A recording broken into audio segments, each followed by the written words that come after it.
Primeiramente, boa noite a todas e todos. Meu nome é Lucas Murares, sou um dos curadores da mostra. Eu sou pesquisador de cinema e doutorando da Escola de Comunicação da FRJ. Essa mostra começou no dia 3 de maio, vai até domingo, dia 15. Só lembrando que amanhã, sábado e domingo, tem programação o dia inteiro. Amanhã, deixa eu ver aqui, às 3 horas passa uma sessão de curtas-metragem, às 3 horas vão passar 5 filmes, 2 brasileiros, bem interessantes, que dialogam com esse universo kafkiano que a gente está abordando aqui na mostra. Às 7 passa um filme da República Tcheca, que é o país do Kafka, no qual ele nasce, que é um filme chamado América, que é um romance do Kafka, no qual tem 2 filmes aqui na mostra que contemplam esse texto dele. É o filme do Jean-Marie Straub, esse filme do Vladimir Michalek. E às 7 horas passa Depois de Horas, do Martin Scorsese. O catálogo da mostra chegou já. Qualquer coisa vocês podem pegar na bilheteria, tem bastante, fiquem à vontade. Tem a programação também com todos os filmes. Semana passada a gente ofereceu aqui na Mostra Kafka um mini curso de 2 dias, que foi na quinta e na sexta, introduzindo algumas questões do universo literário, cinematográfico do Kafka, e hoje a gente vai fazer um debate discutindo essa questão a partir de duas perspectivas, de 2 convidados que têm olhares sobre a obra do Kafka, do cinema, da literatura, bem heterogêneas. Queria começar aqui com a Maria Cristina Franco Ferraz, que é filósofa de formação, professora titular da Escola de Comunicação da FRJ, ela é professora também da pós-graduação em Comunicação e Cultura. Ela tem uma série de livros publicados em vários idiomas, em português, francês. Ela fez doutorado na França, na Sorbonne, e tem dialogado muito com esse universo mais da literatura e da filosofia. Eu queria passar para ela. Obrigado. Depois eu apresento o Hernani, tá? Boa noite. Eu queria agradecer ao Lucas e à equipe por essa iniciativa, né, de montar esse tipo de encontro Kafka e cinema. Super bem-vindo. O que eu pensei em fazer aqui hoje com vocês?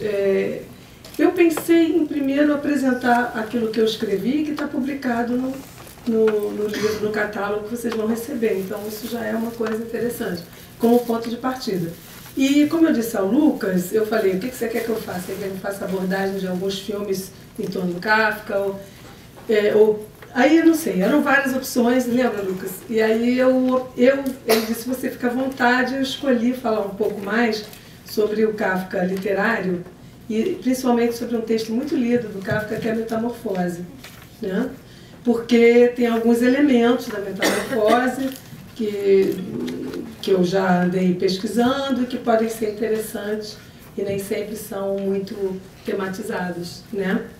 Então eu vou passar a leitura e às vezes fazendo algumas intervenções orais, e no final, porque eu acabei relendo a Metamorfose esse fim de semana, eu vou mostrar algumas passagens que aí sim a Metamorfose do cinema, né? Mas de uma maneira mais direta, já que a mesa era Kafka e o cinema, né?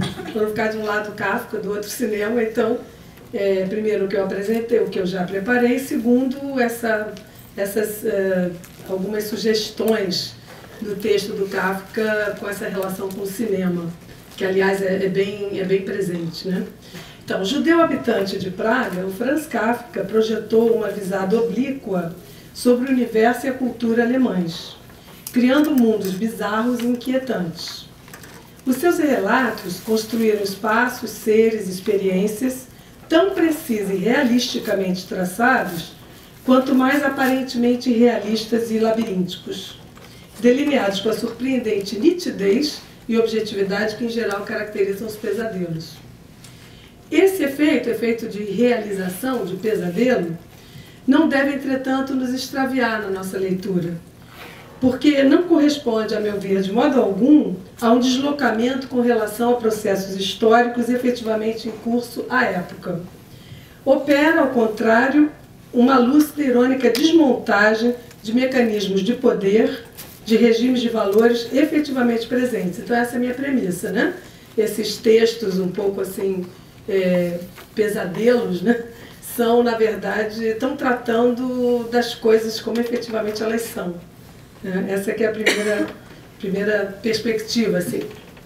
E aí eu vou assim, um pouco me aproximar daquilo que Deleuze e Guattari, num livro Kafka por uma literatura menor, vão tematizar acerca do Kafka no seguinte sentido, é que o próprio Kafka, ele tinha horror a esse tipo de interpretação afastada do real, como escritor intimista, simbolista, alegórico ou absurdo, né? Segundo Deleuze e Guattari, nesse livro, Kafka por uma literatura menor, o Kafka, tanto quanto Nietzsche e Beckett, seriam autores que riem. E seriam escritores, sobretudo políticos, adivinhos do mundo futuro. Tanto essa dimensão política e adivinha do mundo futuro, que eu vou tentar mostrar para vocês na Metamorfose. E aí tem um pé de página que eu acho do Deleuze e Guattari que é bem esclarecedor. Ele diz o seguinte: cólera de Kafka quando era tratado como um escritor intimista. Assim, desde o início das cartas à Felícia, sua reação violenta contra os leitores ou os críticos que falam, antes de mais nada, em vida interior. Não é por acaso que toda interpretação de tendência neurótica, isso é o Deleuze falando no Guattari, insiste ao mesmo tempo em um lado trágico e angustiado e em um lado apolítico. Então a ideia é que é político, não apolítico. A alegria de Kafka, ou do que Kafka escreve, não é menos importante que sua realidade e seu cunho políticos. Então, realidade, cunho político, alegria. 3 elementos. Continuando Deleuze e Guattari. Não dispomos de outro critério para o gênio, senão a política que o atravessa e a alegria que ele comunica. Então, o gênio, para Deleuze e Guattari, são aqueles que fazem e agem e escrevem politicamente, também atravessados por esse patos da alegria. Chamamos de interpretação vil ou neurótica toda leitura que transforma a genialidade em angústia, em trágico, em assunto ou questão individual. Por exemplo, Nietzsche, Kafka, Beckett, tanto faz. Os que não os leem com muitos risos involuntários e com frêmitos políticos deformam tudo. Né? Então, eu adiro muito esse tipo de leitura. Essa alegria referida por Deleuze e Guattari pode ser aproximada da concepção nietzschiana do trágico. Essa concepção nietzschiana do trágico é remetida a uma força afirmativa que não se esquiva do aspecto problemático da vida. Antes, o acentua, intensifica e celebra o aspecto enigmático, problemático da vida, e liberando dessa maneira o riso. Então, exatamente esse enfrentamento do problemático é que libera o riso, né? Mas não se trata de uma gargalhada tola. Eu diria que se trata de algo que o Nietzsche chamou de riso de ouro dos deuses, impregnado de uma distância salutar com relação à comédia da existência. Aliás, no Brasil a gente exercita isso todo dia, né? Esse riso de ouro dos deuses, ou deveria. Com relação, então, à comédia da existência, atravessada por uma agudeza capaz de liberar o vivente de pressões esmagadoras. Então, as pressões são esmagadoras. E essa liberação do vivente vem a partir desse olhar agudo, né, que intensifica o aspecto problemático. E não que o atenua, ou que o esquive, ou que o idealize, né? Então, eu gosto muito também do que o Deleuze e Guattari dizem do Kafka. Eles dizem que os textos do Kafka não são como espelhos, que é a metáfora clássica do mimético, do ficcional, não é? E também da produção da identidade, mas como um relógio que avança, e avança de uma maneira acelerada. É como se, não é, o texto do Kafka fosse um relógio acelerado. E que, então, promovendo essa aceleração do pensamento e da percepção, conseguem pôr a nu mecanismos políticos que ainda não estão claramente identificáveis, né? Em geral, para o senso comum. E o Processo, por exemplo, né, um livro famoso aí do Kafka também, que é muito filmado, né, já foi bastante. Segundo Deleuze e Guattari, a máquina literária kafkiana procede a uma desmontagem efetiva e potente da máquina da lei, né? E eles esclarecem, Deleuze e Guattari falando do Processo. Esse método da desmontagem ativa não passa pela crítica, que ainda pertence à representação. Criticar ainda ficar no mesmo solo da representação. Consiste antes em prolongar, em acelerar todo o movimento que já atravessa o campo social. Então, Então, esses movimentos já estão presentes, só não estão visíveis. E essa aceleração que o Kafka promove, né, ficcionalmente, dá a ver mecanismos em funcionamento efetivo, né? Então, esse movimento, então, essa desmontagem ativa, incide em um virtual já real sem ser atual. Não sei se vocês entendem aí que ecoa Bergson. É um virtual real sem ser atual. Porque para o Bergson a realidade não se confunde com estados de coisa visíveis, né? A realidade implica camadas de virtualidade. Isso é realidade. É que a gente costuma restringir a realidade a estados de coisa, né? Efeitos de dominação. Mas não, a realidade é maior do que isso, né? Ela inclui camadas de virtualidade.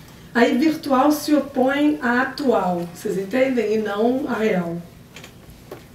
Bom, então a partir do Bergson, né, que é um autor muito presente no pensamento de Deleuze, o real não se confunde com o visível, mas contém uma grande parcela de virtualidade. É na aceleração ficcional da realidade, né, que muitas vezes está em estado de virtualidade ainda, que reside a potência política e cômica da obra de Kafka. Quando ele imprime um ritmo mais acelerado ao relógio, suas obras dão a ver processos efetivamente em curso, em geral ainda não evidentes sob o modo de estado de coisa. Só não está evidente, mas está presente, existe, né?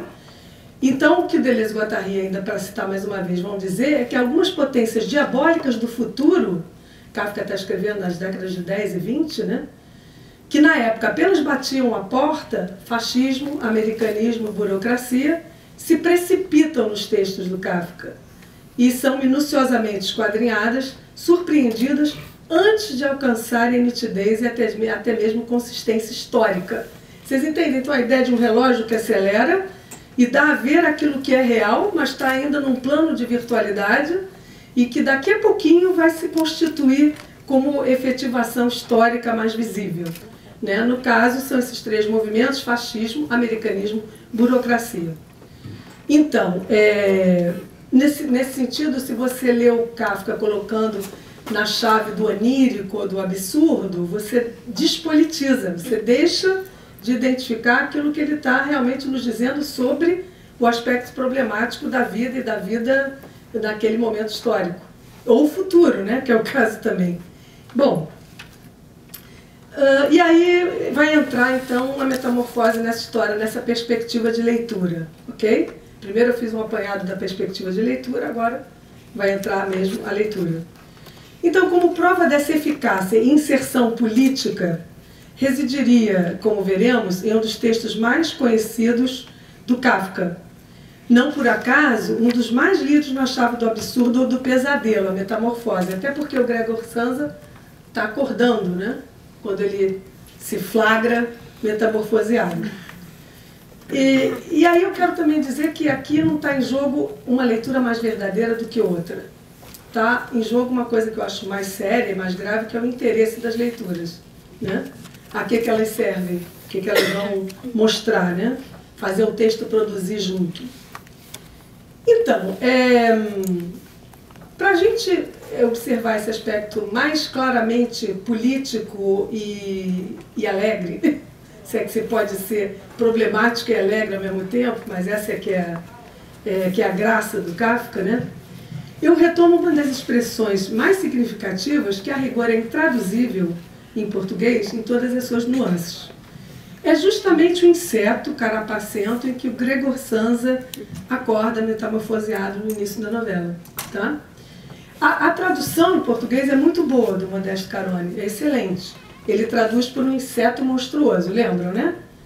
Ficava assim no senso comum como uma barata, mas é um inseto carapacento, né, monstruoso. Mas em alemão a expressão é ungeheures Ungeziefer. Vamos ver o que é isso, tá? Porque isso tem implicações políticas diretas na época do Kafka e depois no nazismo, como a gente vai ver. Então o Modesto Carone, que é o tradutor, ele vai observar que esse adjetivo ungeheuer significa de fato monstruoso. né? É muito interessante como é que se compôs esse termo, né? A tradução é monstro, um Ungerheuer. Aliás, mais adiante na Metamorfose, aparece uma empregada, vai dizer que ele era um monstro, e é Untier, que é um não animal. Então, o monstro é aquilo que ultrapassa a própria categoria da animalidade, que ainda é uma categoria, digamos que, com a qual o homem entra em relação. O monstro é aquilo que escapa de qualquer categorização. Então, esse negativo também é importante, Ungerheuer. E o que é interessante, o que o Modesto Caroni vai assinalar, que etimologicamente significa aquilo que não é familiar, aquilo que está fora da família, infamiliares. Vocês sabem que é um texto que se passa numa família. Ele é um filho, e assim se coloca. Filho, mãe, pai, que não tem nome, e irmã. Gretel. Ela tem nome, Gregor também, e os pais nem têm nome. São a configuração familiar mononuclear burguesa, digamos assim, de base, né? E então é muito interessante que um Getzifer, esse monstro, é aquilo que não é familiar. Então já tem aí toda uma teia de relações com o romance como um todo. E se opõe a Geheuer, que significa manso, amistoso, conhecido, familiar, tá? Então, portanto, de saída, está configurada a situação tragicômica de Gregor Samsa, que é um bom filho, cumpridor de deveres, que trabalhava para sustentar a família não trabalhava, ele que trabalhava para sustentar a família e resgatar dívidas do pai. Vocês lembram disso, né? Então, e curiosamente ele acorda um belo dia transmutado no antifamiliar Ungerheuer, do monstro, né? Monstro no sentido literal etimológico alemão, aquilo que é não familiar. Bom, agora, esse sentido também não esgota a expressão utilizada. Porque ela vem é um inseto monstruoso. Esse inseto, em alemão, é um Getzifer. Tá? Primeiro sentido que o Modesto Caroni, que é o tradutor, resgata desse um Getzifer. É um animal que é inadequado e que não se presta para o sacrifício. Ou seja, é um animal tão abjeto que ele não se presta nem para ser um animal sacrificial. Vocês entendem? Então tem a ideia da abjeção radicalizada, né? E passou a designar animais nocivos, principalmente insetos, em oposição a animais domésticos, como cabras, carneiros. Então, de novo, a domesticidade, né? Uma oposição, um afastamento com relação à domesticidade. Mais uma vez, a justaposição desses dois termos, Ungerheuer, infamiliares, em latim, não familiar, e um Getzifer, um animal tão abjeto que não poderia nem ser sacrificado, nomeiam, então, a transformação e o destino do obediente e torturado Gregor Samsa, que, de início, fica comicamente mais preocupado em perder o trem e a hora de ir trabalhar do que com sua estranha nova condição. Vocês lembram disso, né? Todo humor vem daí também. Ele acorda transformado num Getzifer, não consegue nem se mover e está preocupado com o quê? Com a hora que ele está perdendo de ir para o trabalho, de perder o trem, etc. Ele tinha que pegar o trem das 7, né? E acordava normalmente às 4 e ele acorda e não tem condição de se mover da cama. Agora, é claro que nesse sentido do insacrificável, é impossível contemporaneamente a gente não pensar nas teses recentes do George Agamben, do filósofo George Agamben, né? No sentido de que ele resgata o conceito de homo sacer, que era exatamente essa figura jurídica antiga, romana antiga, do homem que, em vez de ser punido, ele se torna alguém que nem serve para ser sacrificado.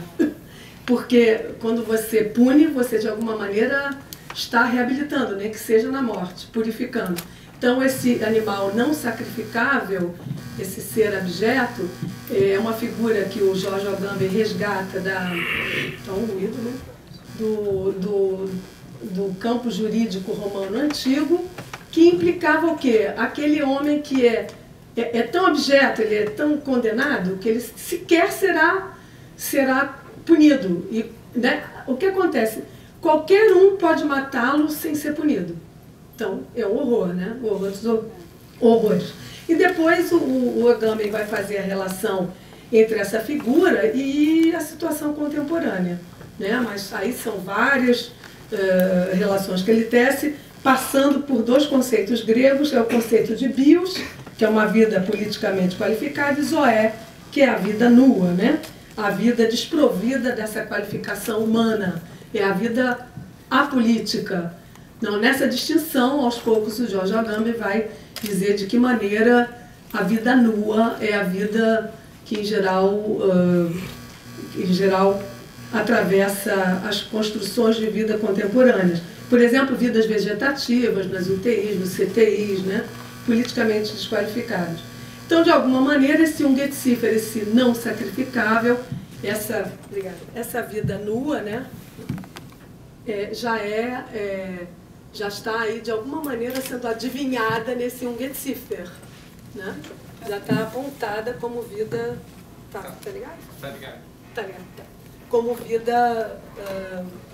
vida nua, como vida abjeta. Bom, mas, entretanto, numa outra direção, que a gente pode atestar essas camadas de virtualidade e aceleração do relógio que se manifesta nessa novela. Porque a palavra Ungeziefer, que é traduzido por inseto, mas aí na tradução se perde, tanto a dimensão do insacrificável quanto essa dimensão que eu vou agora expor, essa palavra teve uma trajetória terrível no século XX, né? Tornando-se atualmente um termo tabu, que é evitado por alemães conscientes ou politicamente corretos. Ungeziefer, ninguém chama ninguém de Ungeziefer, tá? Mas eu vou dizer por quê. Por quê? Com efeito, esse termo foi recorrente no que se costuma chamar de retórica da violência acionada por Hitler e pela propaganda nazista. Então, Ungeziefer era um termo utilizado pela propaganda nazista, explicitamente, para desqualificar, em especial, mas não apenas, os judeus. Então, na propaganda nazista de desqualificação dos judeus e outros, né, de resistência política, homossexuais, ciganos, né, mas, sobretudo, judeus, eles eram tratados como, vou dizer em alemão e traduzir, Parasit, parasita, Wanze, que é percevejo, Spulwurm, que é lombriga, e Ungeziefer, que é esse inseto. Tá? Então, o termo já circulava na Alemanha com essa marca racista e discriminatória, que depois vai se tornar um vetor importantíssimo nos discursos na propaganda nazista. Então, vocês reparem como é que o Kafka estava antenado e tinha uma direção política. Claro que não é para restringir a leitura da Metamorfose, mas é para acrescentar, né, esse elemento. Trata-se, portanto, de um sentido mais do que pejorativo, aviltante, equivalendo em português, talvez, à ideia de praga, né, essa praga, menos que escória, e sugerindo uma espécie de ser que deveria ser eliminada, erradicada. A associação nazista entre judeu e um inseto insacrificável cristalizou-se historicamente pelo menos de dois modos precisos. Não sei se vocês sabem, mas o gás utilizado nos campos de concentração, vocês sabem, né? Era o Zyklon B, que é o inseticida. Então, isso é uma relação imediata, né? Eles eram insetos, o campo de concentração, a gaseificação era por meio do inseticida, o Zyklon B.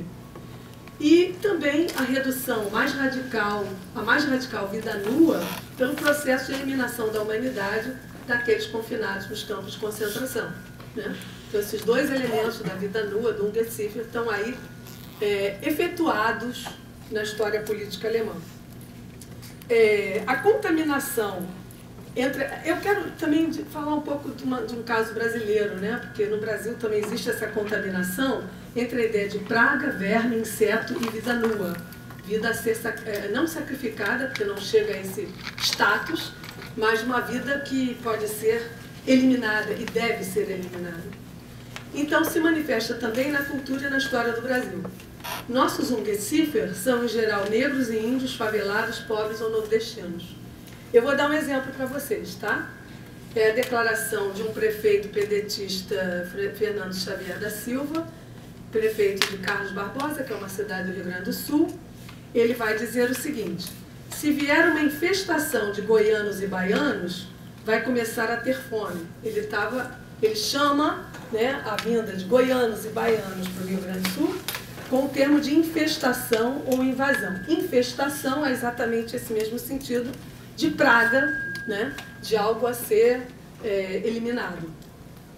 E eu também resgatei um outro exemplo, que a Maria Rita Kell, num caderno do Prosa e Verso, do ano passado, no ano retrasado, ela que participou da Comissão de Verdade e Justiça, né, é o seguinte: embora não haja, evidentemente, confirmação oficial, durante a construção da BR-174, Manaus-Boa Vista, no período da ditadura militar, os índios relatavam que aviões passavam jogando, e aí eu cito o índio, uma coisa que não queimava o mato, mas queimava a gente por dentro. Maria Rita Kell acrescenta: obviamente, não há documentos oficiais sobre isso, mas pelos relatos podia ser pesticida. Então vocês estão vendo a pregnância do termo que o Kafka usou, Ungeziefer. Então a tradução é incerta, é correta, mas ela tem uma série de implicações e de realizações históricas que estão longe de serem irrelevantes, né? Por isso que eu quis trazer isso para vocês, porque eu acho que é uma coisa que não é muito explicitada, né? Então, interpretar o monstruoso inseto kafkiano na chave do onírico ou do absurdo é desconhecer os ominosos crimes cotidianamente perpetrados, em geral contando com a nossa conivência ou indiferença. Agora, tem uma perspectiva ainda mais diretamente ligada ao mundo em que Kafka viveu, em que vai aparecer esse termo Ungeziefer, tá? Que é o seguinte, que vai mostrar que esse termo, esse inseto Ungeziefer, já era utilizado de maneira específica na sociedade alemã, mesmo na praga do tempo de Kafka. Ou, suprema ironia, entre os judeus alemanizados, porque isso também é interessante, porque o Kafka é um judeu de Praga, né? A Praga participando ainda do Império Austro-Húngaro, e falante de alemão. Então é muito curioso, porque os judeus alemães, como o pai do Kafka, o Hermann, né? Kafka, ele odiava, por exemplo, os judeus de leste.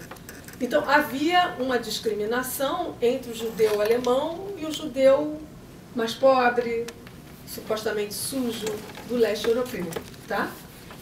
E isso é tratado num outro texto do Kafka, que é a Carta ao Pai. Vocês devem conhecer. Que é incrível, né? De uma contundência assim, assustadora. Então, o missivista dessa carta, que eu não vou chamar de Kafka, o missivista da carta, né? É um texto também com suas máscaras ficcionais. Ele relata de que modo o pai destratava e aviltava os seus amigos, que eram judeus mais pobres e atores. Então tem um trecho em que ele diz assim: bastava que eu demonstrasse um pouco de interesse por uma pessoa, o que não acontecia com muita frequência devido ao meu modo de ser, para que, sem qualquer consideração por meu sentimento ou respeito por meu julgamento, você viesse com insultos, calúnias e aviltamento. Pessoas infantis e inocentes, como por exemplo o ator Idis Löwy, que era um amigo do Kafka, tinham de pagar caro por isso. Sem conhecê-lo, você o comparava de uma maneira tão terrível que eu já tinha esquecido a um Ungeziefer. Tá? O termo é o mesmo, a um inseto, a um verme. Eu traduziria por verme, só que na tradução se perde toda essa dimensão que eu tentei expor para vocês do Ungeziefer. E assim como tão frequentemente com relação a pessoas que me eram caras, você tinha automaticamente à mão provérbios sobre cães e pulgas. Então, vocês estão vendo, né, que na própria Carta ao Pai aparece que na época, né, o pai a quem ele se dirige chamava de Ungeziefer quando queria totalmente usar um termo mais do que pejorativo, aviltante, para judeus mais pobres, judeus de leste. Porque tem toda uma ironia que a gente, como brasileiro, nem sempre percebe, né, do judeu alemão, né, detratar o judeu mais empobrecido que vinha do leste. Bom, Então, por esse exemplo, se pode constatar tanto a difícil tradutibilidade do termo empregado por Kafka, porque quando você traduz e traduz bem, você perde todas essas relações, né, necessariamente, mas traduzir é sempre assim, né? Quanto sua pregnância política e social. Então, o autor, Kafka, realizou na novela um verdadeiro golpe de mestre. Repara o que ele fez. Se chamava de um Gecífer para, mais do que desqualificar, tornar o outro algo a que possa ser eliminado ou destruído, que se deveria destruir e eliminar. O que ele faz? Ele transforma, a grande metamorfose é transformar um alemão cumpridor dos deveres, bom filho, não é? Que na verdade quer sanar as dívidas dos pais e trabalha para a família inteira, um trabalho duro como caixeiro viajante, acordando 4 horas da manhã para a família não trabalhar, né? Transformando, portanto, esse alemão cumpridor dos deveres, minucioso por horários, né? E um ótimo filho, ele transforma num Gecífer. Vocês entendem o golpe de mestre? O termo não é irrelevante. E é um alemão que se torna de saída um Gecífer. Então, nesse sentido, o autor realiza na novela um verdadeiro golpe de mestre, metamorfoseando o alemão bom filho, obediente e cioso de seus deveres, no monstruoso inseto, fazendo com que incorporasse efetivamente um dos termos mais usados para desqualificar o outro. Ao mesmo tempo, ele revela de que modo a família, a estrutura política de base, mostra toda a sua crueldade, a família é extremamente cruel, né? Ante as transformações radicais perante as possíveis viradas dos filhos. Mesmo a irmã, inicialmente próxima a Gregor Zanza, metamorfoseado em inseto, e a mãe, que de início é conivente com a sua alimentação, só ficam aliviadas e descortinam uma nova vida banhada de sol, depois que um Gecífer está morto e eliminado, em consequência da agressão com uma maçã que se incrusta na carapaça, com essa maçã tirada diretamente pelo pai. Então é mais curioso ainda, porque a irmã, que inicialmente tem até um nome, a Grete, né, e que o ajuda e o alimenta, é ela que, na verdade, enuncia a sentença de morte. Esse não é meu irmão, né? Esse é um animal, esse é um Gecífer, esse deve ser eliminado, esse não é meu irmão. Não vamos chamá-lo de Gregor, né? E é a deixa que ela dá para realmente, quer dizer, não matar, porque o Gregor já estava morrendo em função de toda essa maçã incrustada, e maçã também, né, um alimento tão paradisíaco, digamos assim, e é o elemento que se incrusta né, na carapaça e que vai produzir a morte paulatina de Gregor Zanza. E outra coisa também curiosa é que o Gregor Zanza, a irmã dele tocava violino, vocês lembram, né? E o Gregor diz no início que ele não gostava assim, de música, ele não tinha muito interesse por música. Mas quando ele se torna um Gecífer, ele, na verdade, ele se expõe quando ele ouve o violino e sai em direção àquele som. Então é muito curioso também que ele se humaniza extremamente, se torna mais sensível quando ele vira um Gecífer, né? Então, eu quis mostrar para vocês como é que não é um pesadelo no sentido do onírico, mas um pesadelo real que tem que se concretizar na história humana, essa história do Gecífer. E não apenas na Alemanha, mas entre nós, né? Eu citei aqui a infestação de goianos e baianos, a ideia dos nordestinos, todo o preconceito, os favelados, os funk, né? Toda a ideia de praga a ser eliminada. E eu acho que eu já extrapolei meu tempo, mas não sei se eu falo agora ou depois no debate, eu apenas selecionei 2 trechinhos para falar do Kafka e o cinema, né? E que eu acho que se revela bem o aspecto cinematográfico do texto do Kafka, né? Da ficção do Kafka. Agora não sei se agora ou depois. Pode? Tá. É o seguinte, eu estava pensando, relendo, né? Porque o Lucas me colocou numa mesa Kafka e o cinema. Eu falei, gente, tem que falar de Kafka e o cinema de algum modo também. Eu não queria deixar de falar de um Gecífer, né? De um Ungeheuer Gecífer, porque eu acho que são elementos que circulam um pouco entre nós. Então eu queria começar por aí. e calcionando essa leitura política, mas uma política que é alegre no sentido de que tem muito humor, né? Tem muito humor. A gente sabe que o Kafka ia ao cinema, e se trata do primeiro cinema, aí o nosso colega Hefner vai poder dizer isso muito melhor, claro. Mas eu quis mostrar, assim, relendo o texto, alguns elementos extremamente cinematográficos. Eu acho que, sobretudo, no sentido de que o Kafka, em todos os textos, ele configura o corpo humano em espaços, espaços que são audiovisuais, e muitas vezes espaços labirínticos, espaços de confinamento, espaços sufocantes, não é? Ele tem coisas também nas suas narrativas muito aproximáveis daquele cinema do slapstick, que a gente chama de pastelão, mas pastelão é tão grosseiro, né? Pastelão é muito grosseiro. Slapstick são aqueles jogos dos corpos, os corpos que falham, né? O humor que provém dos filmes que mostram os corpos falhando. Só jogarem no Google, se slapstick, vai haver assim, vídeos curtos, né? Com antologias deliciosas.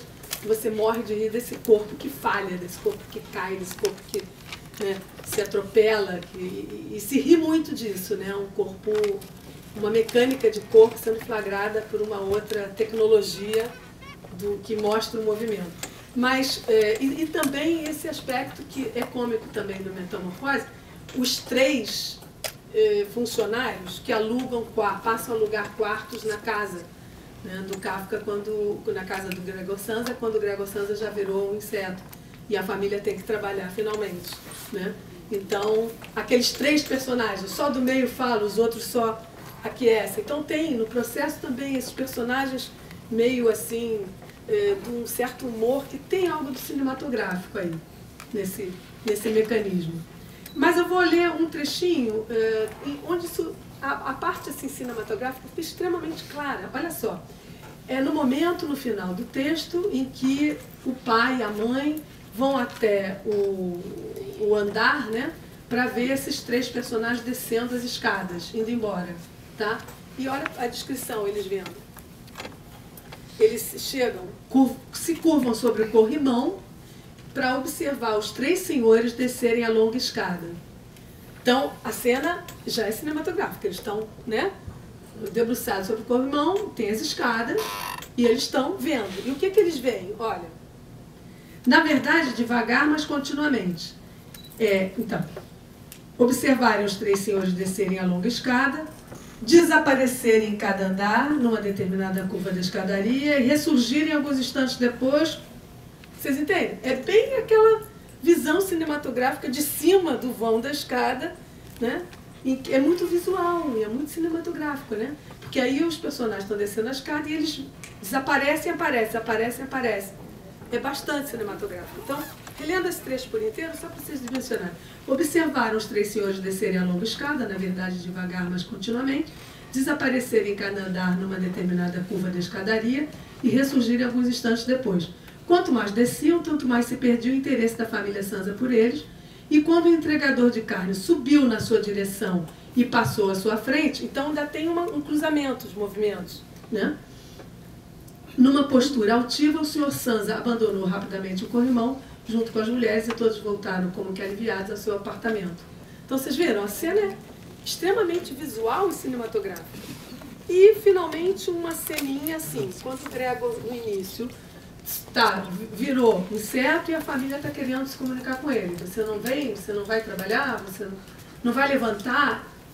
Na verdade, já tinha chegado o chefe, né, para vir saber o que houve, que ele não chegou. E aí, não é, obviamente, cinematográfico. Reparem como é audiovisual. Reparem, ó, com certeza, então é assim, a mãe bate cautelosamente a porta junto à cabeceira da sua cama. Então, reparem, tem a cama, tem uma porta na cabeceira, tá? Com certeza, por causa da porta de madeira, não se podia notar lá fora a alteração na voz de Gregor, porque ele está preocupado, né? Que ele começa a não ter voz humana. Pois a mãe se tranquilizou com essa explicação, que ele tinha dito, sim, obrigada, já vou me levantar. E se afastou arrastando os chinelos. Mas a breve conversa chamou a atenção de outros membros da família para o fato de que Gregor, contrariando as expectativas, ainda estava em casa. E já o pai batia fraco, mas com um punho numa porta lateral. Então, olha só a cena. A cama, uma porta atrás, na cabeceira, uma porta lateral. Gregor chamou. O que está acontecendo? E depois de um intervalo curto, advertiu outra vez com voz mais profunda. Gregor. Na outra porta lateral, entretanto, a irmã lamuriava baixinho. Gregor, você não está bem? Precisa de alguma coisa? Repara, olha a espacialidade. E totalmente, assim, avassaladora, né? Porque de todos os lados tem muita porta, né? Todas fechadas. Então você tem um espaço confinado, você tem uma porta atrás e você tem duas portas laterais. E todo, como em geral o narrador acompanha a perspectiva do Gregor Zanza, você tem uma narrativa muito áudio, não é muito o que se está se passando lá fora. Você tem uma percepção do áudio, né? Do áudio fora do campo, do visível. E você tem também essa configuração, portanto, eu diria que há uma espécie de configuração audiovisual nesse texto, né? Que é antipsicológica, que é anti-metafísico-teológica, também são leituras que se faz do Kafka, que é bem concreta. E é uma concretude que me parece que tem a ver com esse desenvolvimento da tecnologia cinematográfica e audiovisual por excelência, né? Claro que uma porta atrás, duas portas do lado, né, num espaço exíguo do quarto, que o quarto era pequeno, também configura essa compressão, né, essa pressão e compressão que o Gregor vivia e que só vai se acentuando ao longo da novela. Mas, de todo modo, tem a voz da mãe, tem quase que uma cruz, né? Tem a voz da mãe, tem pelas duas laterais duas outras vozes. Então tem uma espécie de ambiente de sufocação audiovisual, eu diria, né? Que é construída assim pelo Kafka. E a contundência do texto do Kafka, eu acho que tem a ver com isso. Com o fato de não ter uma explicação, um narrador que dê nenhum tipo de atenuação à situação e que narre a coisa com uma certa frieza, uma frieza quase que que o cinema pode ter também, né? Eu diria que é mais esse aspecto audiovisual, além daquela ceninha assim muito óbvia do corrimão e da escadaria, né, que aparece e desaparece, que aí é obviamente um recurso que tem a ver com o cinema. Mas vamos ouvir o que o Ravener tem a dizer, né? É isso, gente. Depois a gente volta a conversar. Obrigado, Cristina.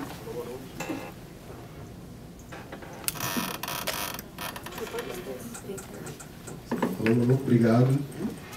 Só dois comentários bem rápidos. O último livro da Maria Cristina chama Ruminações, Cultura Letrada e Dispersão Hiperconectada. Um dos artigos que ela escreveu se debruça sobre a obra do Kafka. Se vocês tiverem interesse, ela trouxe aqui alguns exemplares, depois vocês podem procurar com a gente pode vender. Mas não é Metamorfose, é a Colônia Penal. É a Colônia Penal. Que eu analiso. Metamorfose é nesse texto para vocês.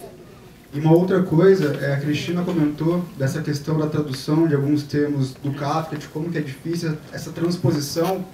O Modesto Carone, tradutor para o português do Kafka, ele tem um livro que chama Lição de Kafka, que é uma compilação de vários ensaios dele, refletindo sobre a proximidade que ele teve de tradução tanto do texto do Kafka quanto do Gunther Anders, o Kafka Pro e Contra, um livro importante da discussão kafkiana.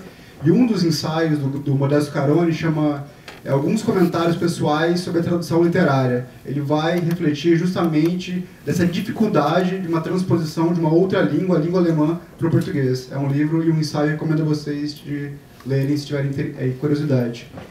Queria passar agora para o Hernani, que é a palavra. O Hernani, ele é conservador-chefe e um dos curadores da Cinemateca do MAN, é professor de cinema, pesquisador, historiador.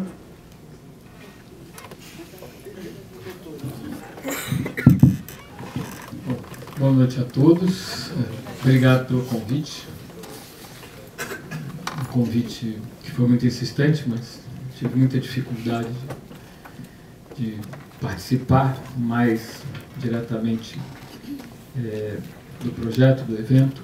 O Lucas me convidou para escrever no catálogo da mostra, mas acabou que uma série de demandas paralelas me impediram. E eu nem tive muito tempo, condição de refletir mais diretamente sobre essa aproximação que eles propuseram, né? Kafka e o cinema. Eu acho que há um grande mérito nessa mostra, que é o fato de que ela elege um grande escritor, um dos maiores nomes da literatura do século XX, e que seria, digamos assim, um prato cheio para o universo cinematográfico, a partir mesmo da fama do Kafka, de tudo que ele vem a representar num certo imaginário cultural ocidental, um pouco resumido da ideia do kafkiano, que é talvez entendido mais nessa dimensão do absurdo que a Maria Cristina colocou aí em xeque, mas que é, digamos, talvez o estereótipo mais amplo em relação, não exatamente à obra, mas a uma ideia genérica que se tem sobre a obra. E o grande mérito dessa mostra é fugir de uma abordagem, vamos dizer assim, meramente histórica, meramente linear, de perceber que havia e há, sim, relações possíveis entre o Kafka e o cinema praticamente desde o primeiro momento, desde lá, no início do século XX, e focar num conjunto de filmes que estão aparentemente um pouco mais distantes da vida do Kafka, um pouco mais distantes do tempo em que ele escreveu, um pouco mais distantes do contexto histórico com o qual ele, de alguma maneira, dialogou mais diretamente, e que são filmes que estão, curiosamente, muito mais próximos de nós. Acho que a grande maioria dos filmes vem dos anos 60 para cá, e talvez estejam aí balizados por um filme chave, nesse sentido, um filme hiper famoso, um filme que, de fato, estabelece aí uma certa imagem mais forte em relação a uma possível adaptação da obra do Kafka para o cinema, que é o Processo do Orson Welles. E que o próprio Orson Welles considerava talvez seu filme mais importante, mais significativo, mais maduro, etc. Ele que, enfim, tinha essa propensão a enfrentar os grandes artistas, os grandes autores e, sobretudo, os grandes escritores, enfim, da cultura da arte ocidental. De alguma maneira, a mostra parece ir buscar mais os ecos de Kafka do que propriamente uma compreensão mais imediata de como o cinema eventualmente abordou a obra. Ou seja, fugiu daquela velha armadilha da adaptação, da fidelidade, não fidelidade, de se os filmes têm a ver ou não com o universo kafkiano, etc, etc, etc. Os filmes que eles escolheram são filmes que se abrem a relações possíveis com a obra kafkiana, mas não se submetem exatamente a essa obra. E as relações, elas são muitas, são variadas e eventualmente não são tão perceptíveis assim se a gente não estiver com o texto na cabeça, se desprender um pouco do texto e passar realmente a se interessar pelo universo fílmico à nossa frente, num ou no outro caso. E falar da relação entre Kafka e o cinema, para mim, me leva a um momento, na verdade, anterior ao próprio cinema. Me leva à primeira infância, não do cinema, mas à primeira infância do Kafka. Kafka nasceu em Praga, mas nasceu numa região muito específica de Praga, que os moradores da cidade chamavam a Praga Velha.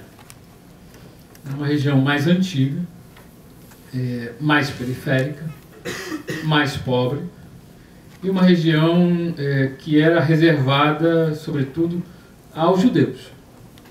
Sobretudo a esses judeus que a Maria Cristina mencionou, que eram judeus mais pobres, que depois, embora tivesse a família se constituído de fato nessa região, o pai do Kafka fez de tudo para sair dali, e sai dali de uma forma relativamente rápida. Acho que 6, 7 anos o Kafka muda para uma região mais nobre de Praga.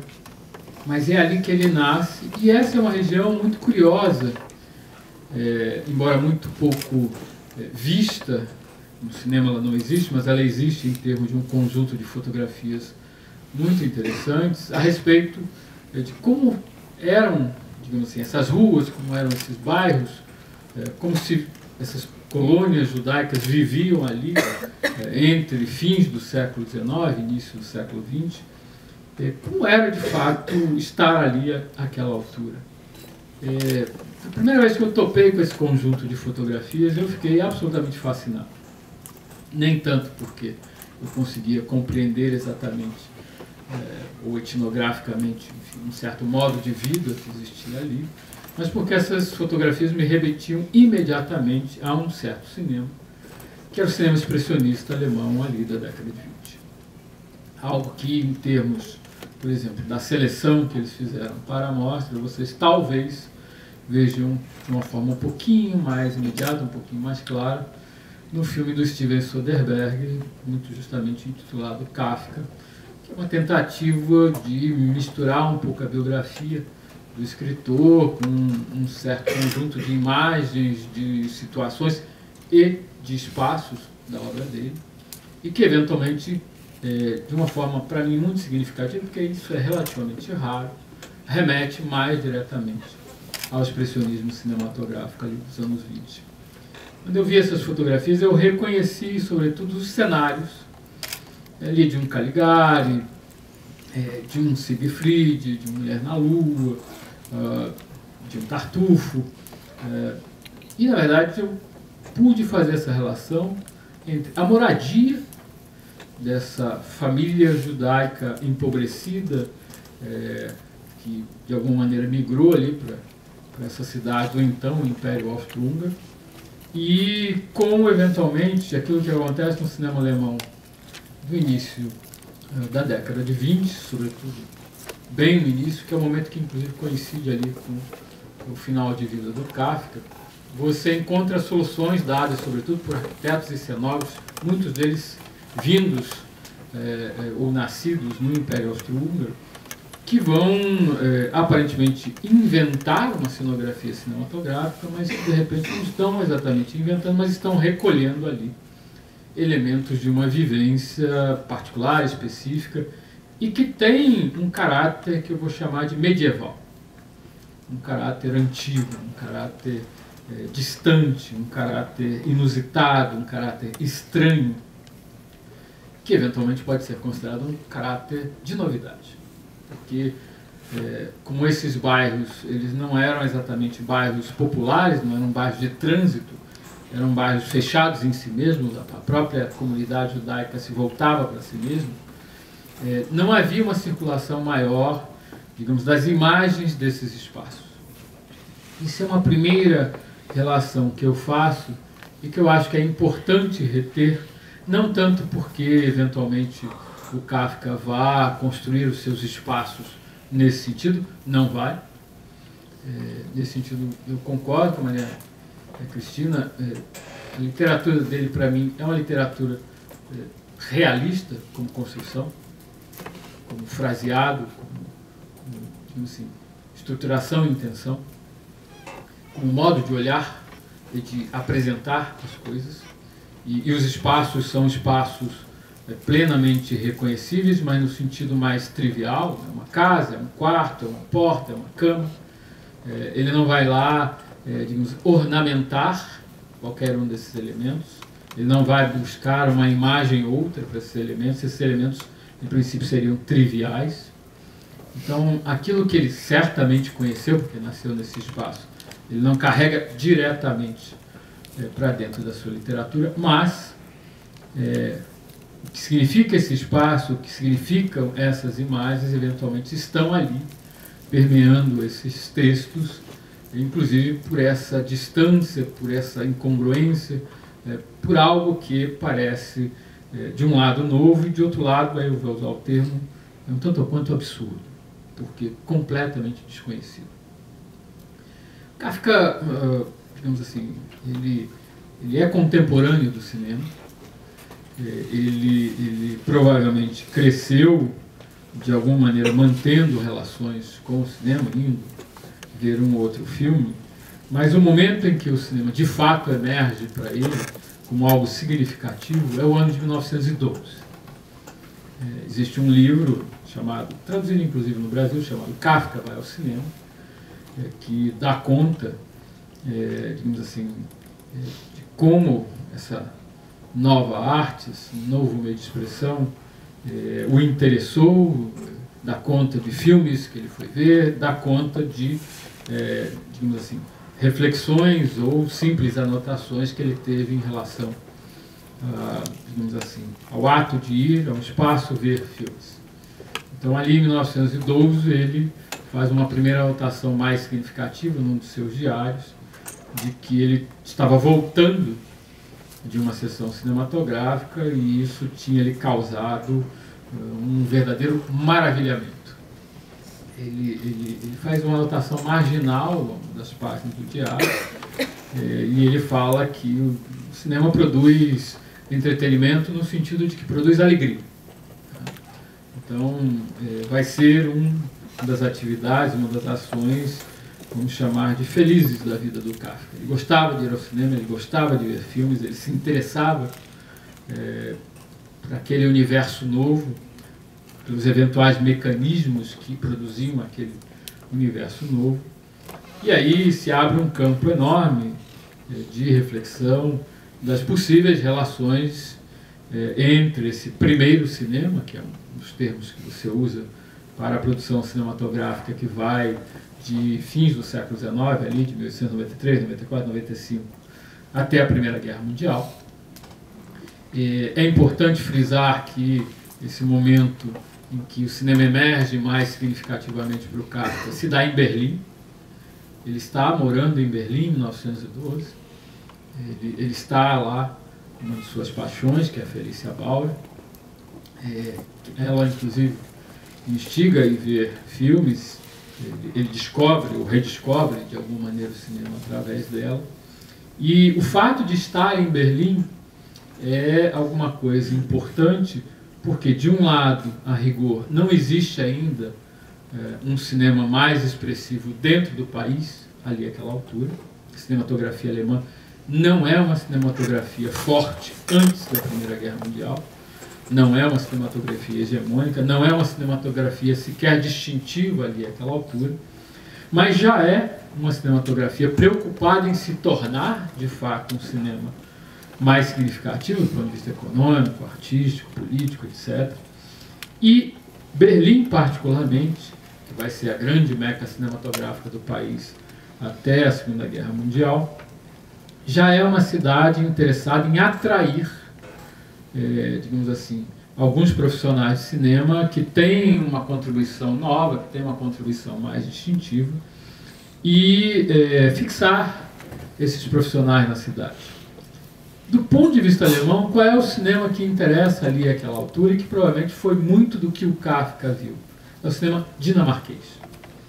O cinema dinamarquês e, de uma forma mais ampla, o cinema escandinavo, entre 10 e 14, é uma das grandes forças de criação cinematográfica no mundo inteiro. É um cinema particularmente preocupado com o espaço imediato de vida que está se criando, que está se consolidando ali àquela altura, sobretudo na Europa, que é a grande cidade, que é a metrópole. É um cinema preocupado, ao contrário, por exemplo, do cinema italiano, que também é outra grande força do momento, que se volta para um passado longínquo, para uma dimensão épica, etc. Esse cinema dinamarquês, ele se interessa pelo presente, ele se interessa pelo espaço urbano, ele se interessa pelo drama burguês, tá? E, sobretudo, é um cinema realista. Realista em que sentido?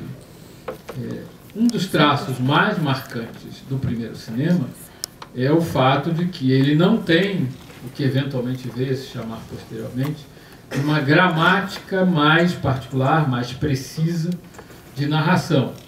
Ele, inclusive, tem grande parte do seu encanto, porque ele tem uma liberdade, às vezes, muito impressionante, de simplesmente saltar de uma situação para outra e não estabelecer uma relação mais definida entre um momento e outro, entre um personagem e outro, entre um acontecimento, uma ação e outra. Alguma coisa que, inclusive, eventualmente a gente vai ver no texto kafkiano, sob a forma do que eu chamaria de o inexplicável. Quase a totalidade das ações nos textos do Kafka, se você buscar o fundamento, buscar a origem, buscar o porquê no sentido mais banal, mais cotidiano, você não vai encontrar. Muito desse tipo de estruturação está na própria relação ou nos próprios diálogos que os personagens têm. Pega, por exemplo, o processo, então, eventualmente os outros ficar a pergunta o tempo todo. E as respostas que ele obtém são respostas, vamos chamar de funcionais. Não pode entrar porque não pode entrar. Mas por que não pode entrar? Não há uma razão, ou seja, não há uma explicação que, digamos assim, fundamente uma determinada ação particular. Então esse inexplicável ele é muito comum no primeiro cinema. Esse caráter aparentemente fantástico é muito comum no primeiro cinema. Mas, ao mesmo tempo que você encontra isso disseminado em várias cinematografias, na cinematografia dinamarquesa isto é posto progressivamente de lado e eles começam a pensar em justificar não exatamente os acontecimentos, mas os espaços onde os acontecimentos se dão. Então, sobretudo as relações espaciais construídas pela dinâmica, digamos assim, da construção da imagem de um lado e da relação entre os planos de outro, através da montagem, começa a ser buscada de uma forma cada vez mais sofisticada e apresentada em filmes que causam um grande impacto, sobretudo realista, ali àquela altura. E dou um exemplo muito simples, que eventualmente resume isso. Do ponto de vista visual, o primeiro cinema ele é marcado, sobretudo, por aquilo que a gente chama de luz geral, ou seja, ele, em termos fotográficos, é uma luz básica que banha toda a cena e que, eventualmente, não tem nuance nenhuma, no sentido, seja de criar, por exemplo, profundidade. Como é que você cria profundidade? Os dinamarqueses desenvolveram essa técnica de uma forma muito simples, alternando claro e escuro. Não é alternando claro e escuro no sentido que vai ocorrer lá na década de 20, com o expressionismo, mas é simplesmente criando zonas de sombra em contraste com zonas de claridade. Então isso gera um efeito que era potencializado naquele momento, porque o suporte da película cinematográfica era outra e permitia, digamos assim, que esse efeito se acentuasse, o suporte de nitrato. Você criava um efeito que, de um lado, provocava a sensação, a percepção da profundidade, ou seja, gerava um espaço que era reconhecido como realista, e do outro lado, você podia, através do claro e escuro, criar acentuação dramática, criar acentuação simbólica. Você podia, de fato, conotar essa cena trabalhando apenas a fotografia.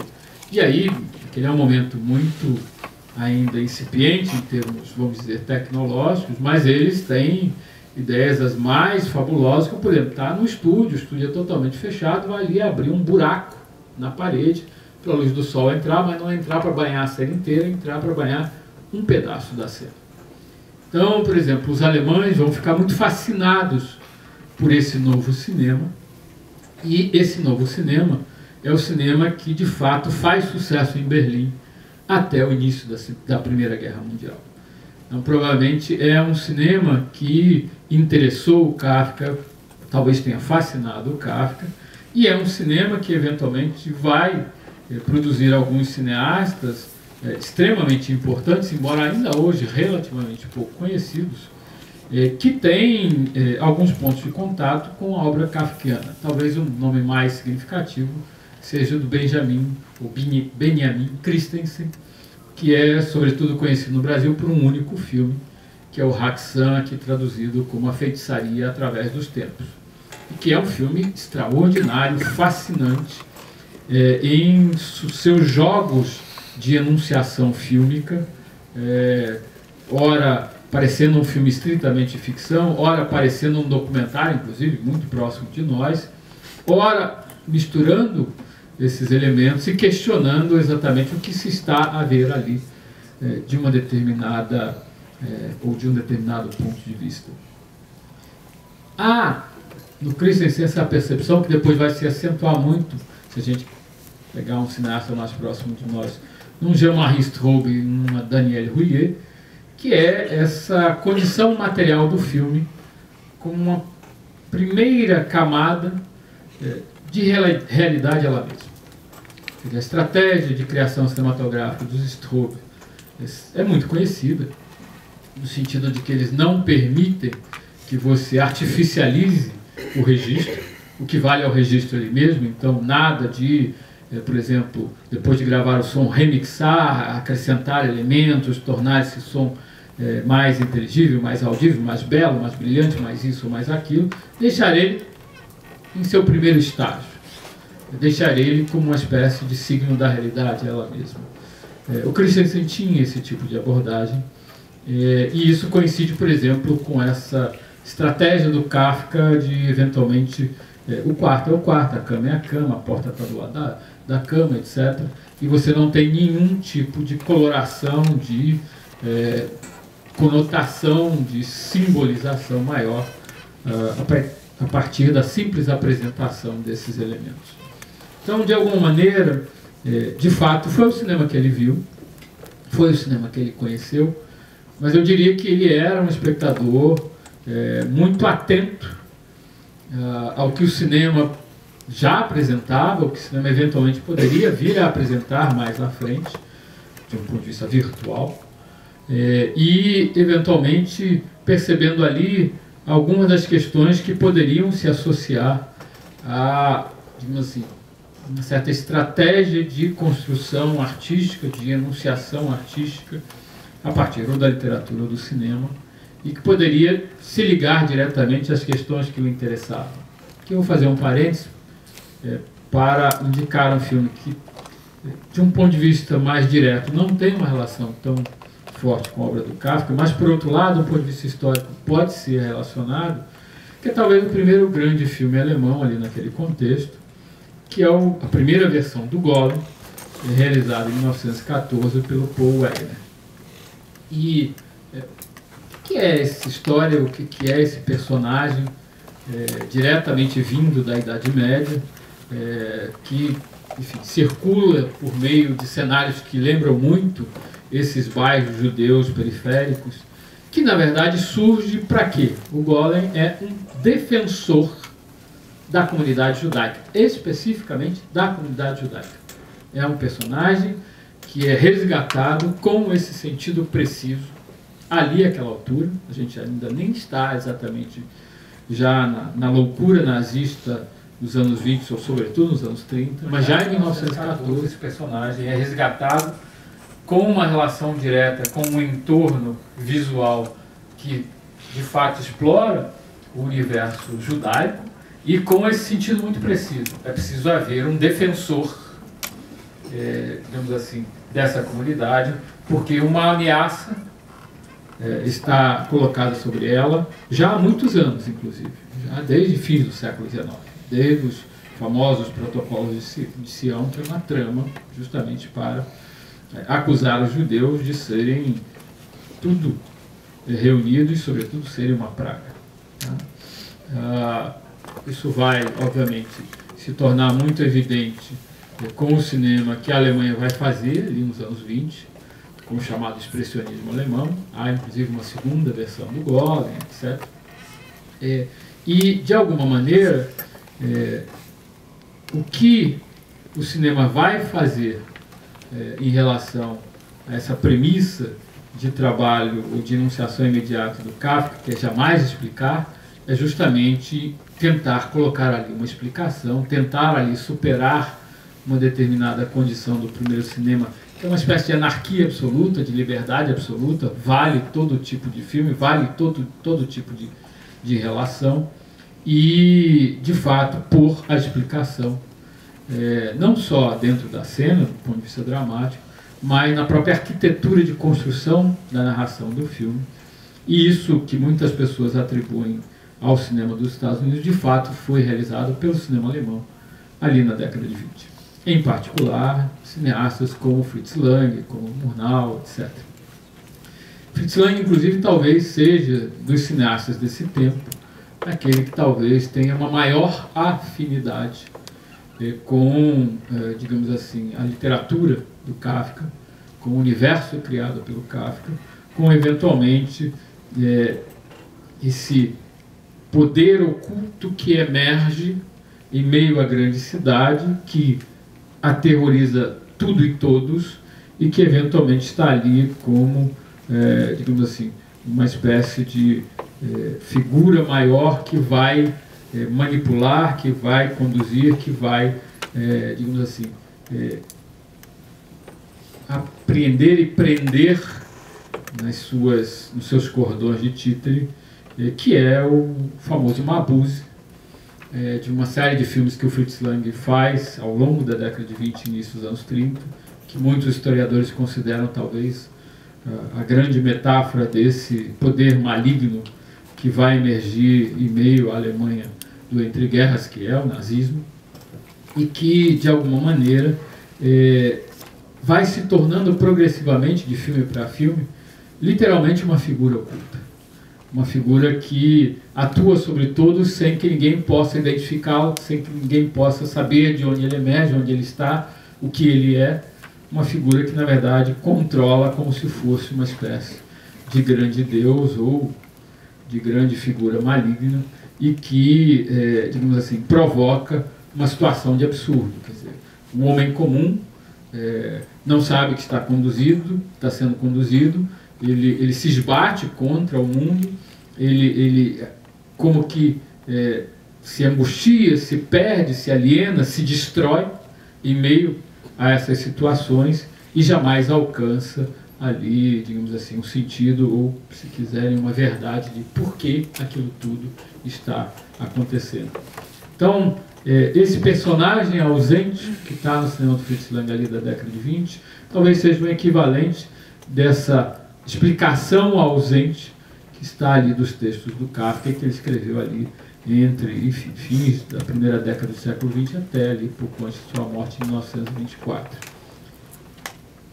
Corte, não há propriamente um conjunto de filmes mais sintomático em relação à obra do Kafka entre a morte dele e talvez ali o final dos anos 50 e início dos anos 60, e essa distância diz de um momento que a gente chama genericamente de momento clássico do cinema, onde essa ideia de verdade é uma ideia muito forte, onde essa gramática que tudo tenta explicar é muito forte, onde eventualmente a crítica a isso ainda não se faz de uma maneira mais saliente. Mas no momento em que ela se impõe, momento esse que é justamente a passagem aos anos 60, é o momento que você redescobre o Kafka e redescobre ali um autor que faz operações textuais que, de um lado, resgatam essa materialidade mais imediata do cinema e, do outro lado, promovem ali um questionamento radical da própria ideia ou do próprio fundamento em relação aos acontecimentos do mundo. Onde está a verdade, qual é a natureza da verdade, e é possível ainda falar numa verdade instrumental, imediata, cientificista, etc. Não mais. E nesse momento, digamos assim, o cinema passa a se interessar pelo Kafka de uma outra maneira, e aí, de fato, a mostra, eu acho que é bastante eloquente em relação a como a obra do Kafka se torna uma base recorrente para os cineastas mais variados, mas, sobretudo, para cineastas muito significativos aí na história do cinema dos últimos 60 anos. Acho que para começar é isso. Alô, som, tá me ouvindo? Obrigado, Hernani. A gente vai começar aqui agora uma rápida conversa. A gente tem 40 minutos para discutir com a Maria Cristina, com o Hernani, sobre as questões que eles colocaram, e vocês podem trazer novas. Eu queria começar colocando uma questão para a Cristina, mas se a Fernanda também tiver vontade de responder, fica à vontade, que é sobre essa relação que você colocou do insacrificável, de como que isso reverbera para o Brasil, em alguns personagens, você citou os índios, os negros, os homossexuais. E eu acho que o Kafka é um autor literário que é muito lido e influente na própria literatura brasileira. Eu citaria aqui alguns exemplos de escritores e escritoras que dialogam com a obra dele.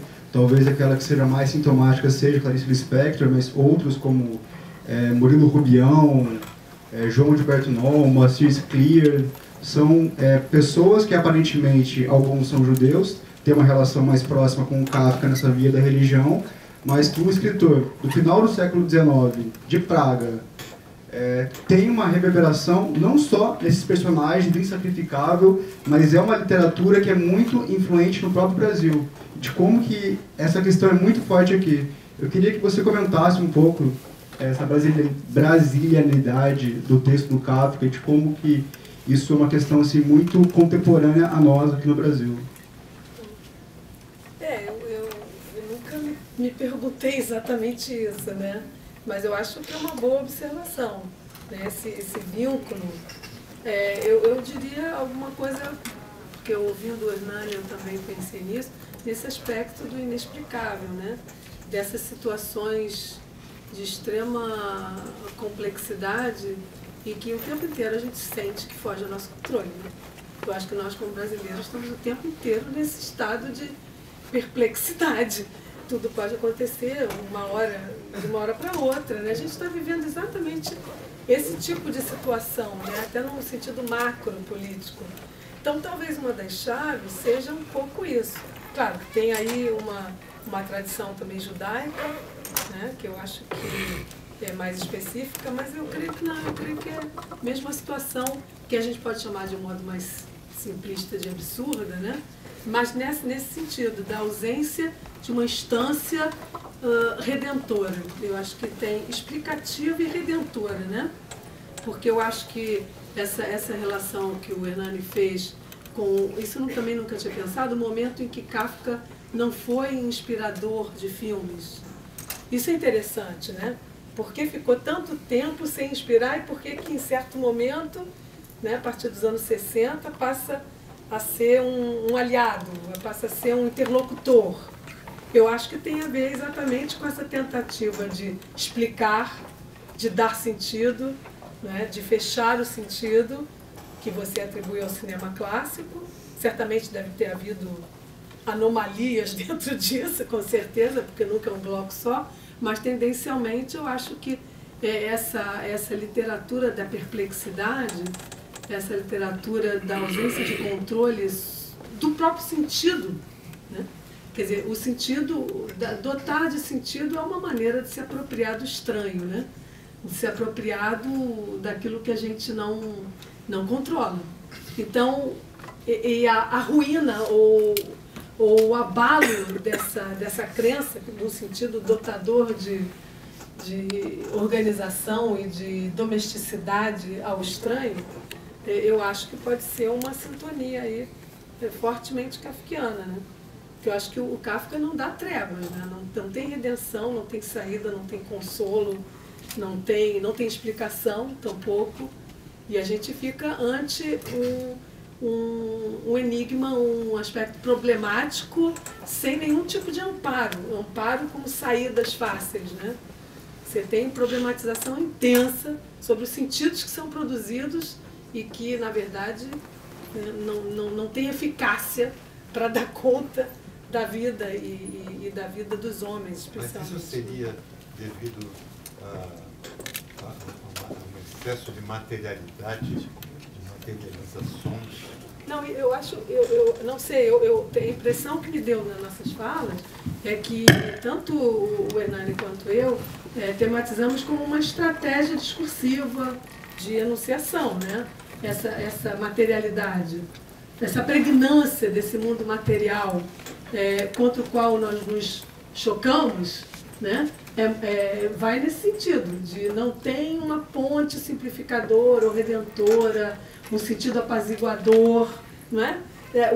A gente é colocado diante do enigma, do estranho, do que vocês quiserem chamar, uma porta fechada, uma burocracia louca que não se explicita, uma sentença de morte que não tem uma condenação precisa.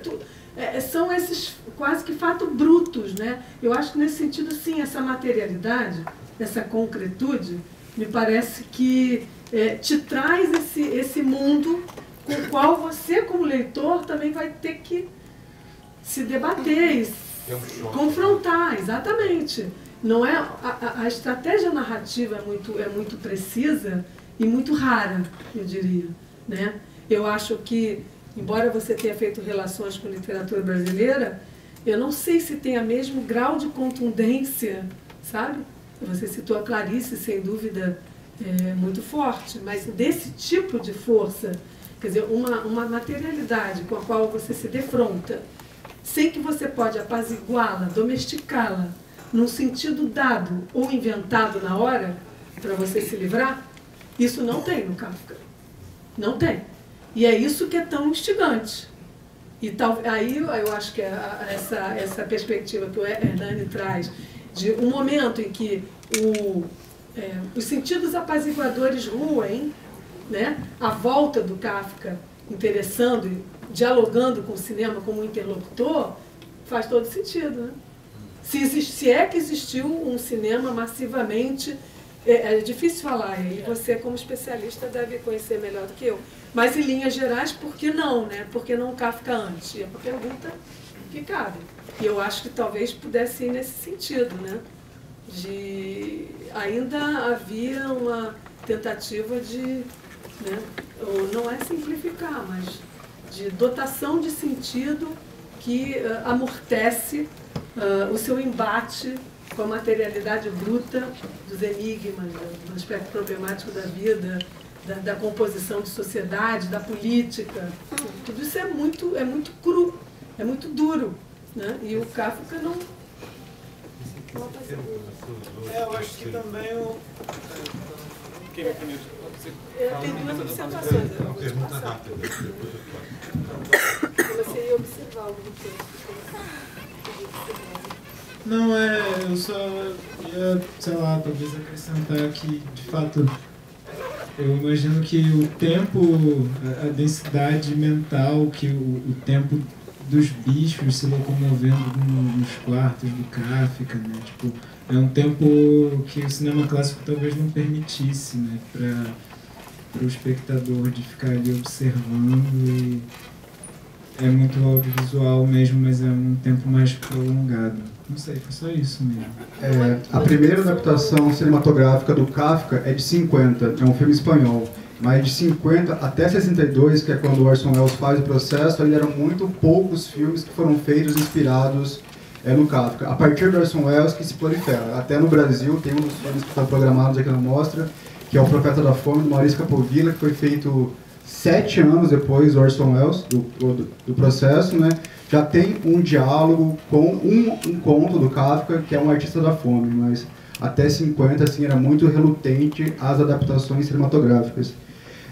Sobre esse ponto de uma cinematograficidade, um texto audiovisual em Kafka, tem até um ponto de divergência entre dois filósofos que fizeram leitura de Kafka, o Adorno e o Benjamin. O Benjamin, no texto que ele publica em 34, que chama a propósito do 10º aniversário da morte de Kafka, ele vai valorizar uma questão gestual, do movimento, da ação em Kafka, de como que isso tem uma teatralidade. E quando, 20 anos depois, o Adorno publica um texto que chama Anotações sobre Kafka, ele vai refutar isso. Ele fala que trair o texto kafkiano, valorizar essa questão do gesto. E é um dos únicos pontos de divergência entre o Benjamin e o Adorno. Talvez o Adorno seja mais apocalíptico que o Benjamin, enfim.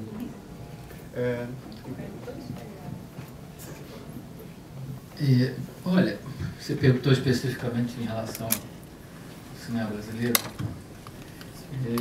Eu diria que tem uma figura, ainda ali nos anos 60, não por acaso ela está dentro do Profeta da Fome, que talvez tenha relação com a obra do Kafka, não direta, óbvio, mas em termos de como ela se constrói, de como ela se insere no mundo, de como ela se organiza como um discurso, que é o Mojica / Zé do Caixão.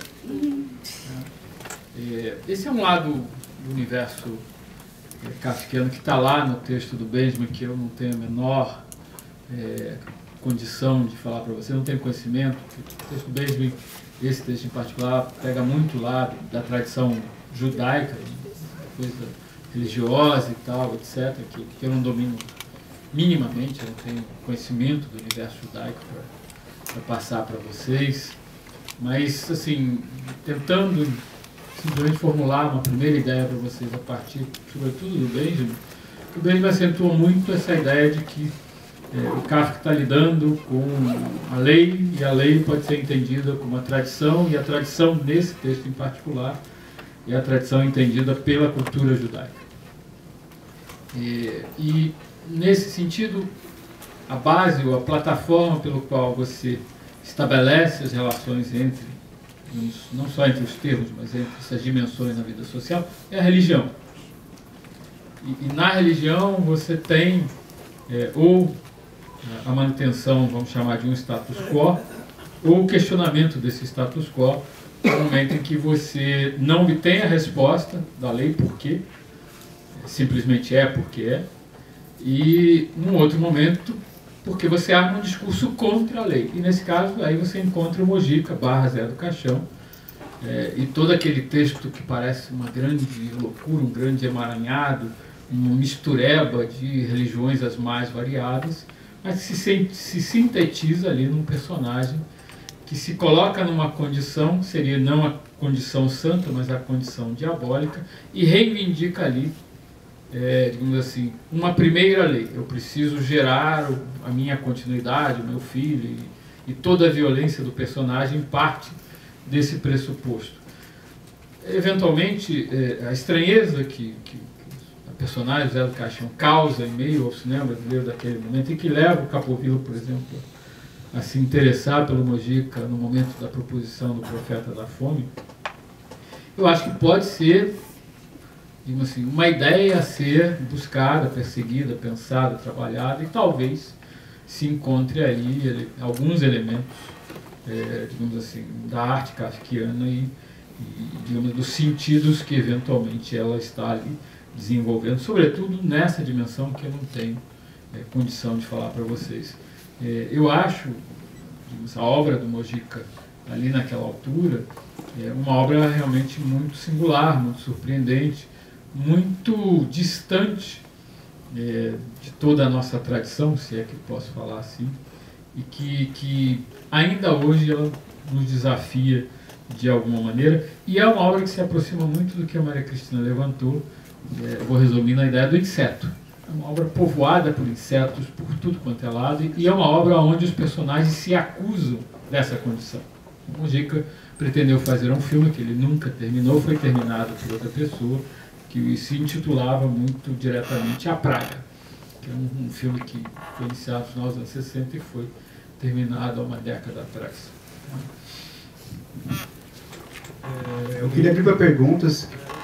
O Fausto, o microfone.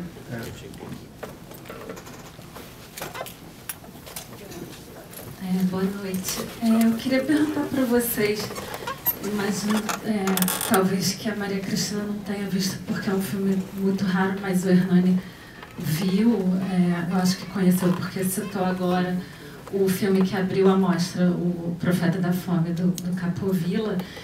E, enfim, que eu tive a oportunidade de ver aqui na abertura e gostei muito. E aí uma questão que me chamou a atenção no filme, que é baseado no conto, né, do Kafka, O Artista da Fome, é isso? E uma questão que me chamou a atenção, que eu achei muito interessante, pegando a ideia da estética da fome, né, que também foi uma inspiração para o Capovilla fazer esse filme, me chamou muita atenção, que eu até comentei com você, Lucas, lá no final da sessão, de uma certa, não em termos de qualidade do filme em si, mas como, de uma certa maneira, o Capovilla vai além do sentido que o Glauber deu para a estética da fome, nesse sentido de ir além do drama e apostar numa espécie do riso que se tira dessa estética da fome, que nós, de uma forma, estaremos submetidos ou não. E aí eu queria que vocês comentassem um pouco, se vocês, o que vocês acham da presença do Kafka. Maria Cristina, não sei se você viu o filme, mas talvez Hernani e Lucas, dessa certa diferença da abordagem que o Capovilla tem para essa estética da fome, e o quanto isso está ligado ao fato dele fazer o filme a partir de um conto do Kafka, né? O Mojica faz esse personagem que de uma certa maneira ridiculariza totalmente, e não só ridiculariza, mas não sei, tira proveito disso, mas eu acho que existe uma certa diferença ali entre a abordagem dele e do Glauber, por exemplo, que eu queria que vocês comentassem, assim, por favor. Obrigada. Bom, eu vi o Profeta da Fome muito tempo atrás. Mas é só porque eu acho que tem a ver com essa questão do riso e da alegria. Sim. Que a Cristina colocou, que eu acho que dá uma singularidade. Olha, se eu ainda me lembro mais proximamente do que o filme havia uma questão no momento que o Glauber escreve e apresenta a Estética da Fome, que é como você materializa no filme, sobretudo, a dimensão política de luta em meio a uma sociedade subdesenvolvida como a brasileira, ali, àquela altura. De um lado, você tinha um espectro, um tema, uma questão, um conjunto de personagens que encarnavam isso, que era a dimensão da alienação. Tá? Uma dimensão que você tem muito clara ali no início do cinema novo, em filmes como O Garrincha, A Alegria do Povo, e também no início da carreira do Capovilla, quando ele faz lá um dos episódios do Brasil Verdade, que também é sobre futebol e também trata aquele universo e, sobretudo, a figura do jogador de futebol como um ser alienado por excelência, etc.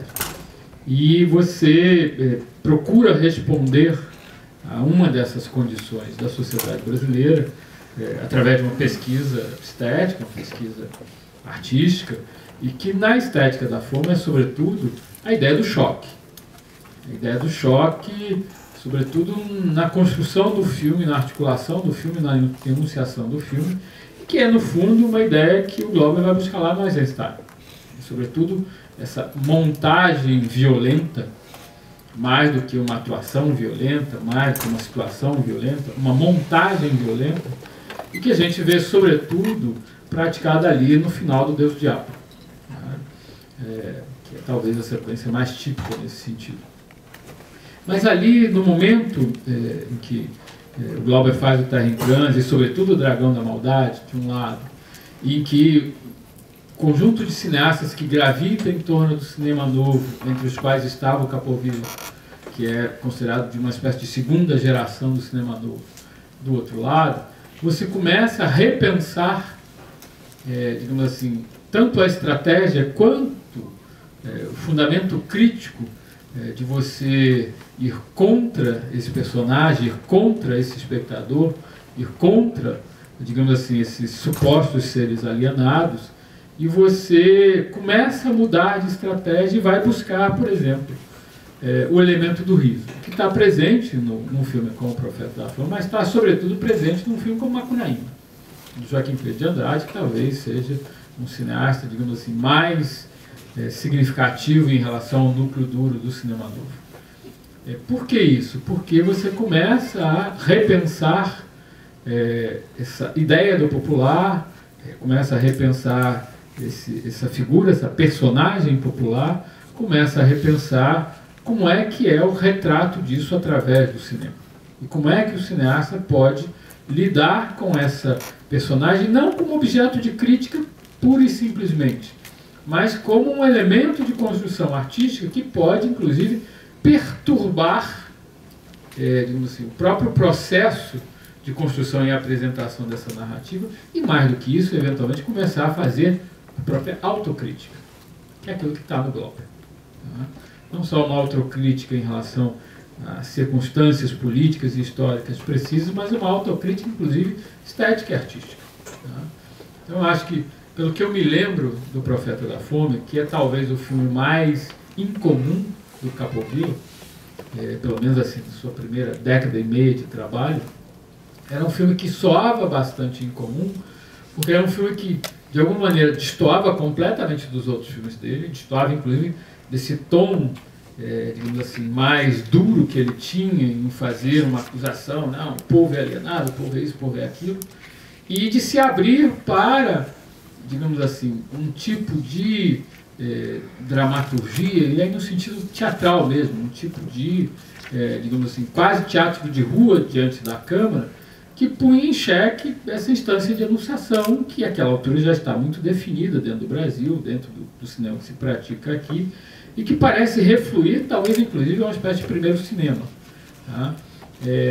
Aquela, entre aspas, palhaçada diante da câmera é completamente nova, é alguma coisa que acaba não só destoando, mas eventualmente assumindo uma dimensão crítica, não sei exatamente qual, mas assumindo, porque reposicionando esses atores, esses personagens, entendendo aí que se o personagem popular é, entre aspas, um picareta, ele não é só um picareta porque é alienado por completo, eventualmente é uma estratégia de resistência.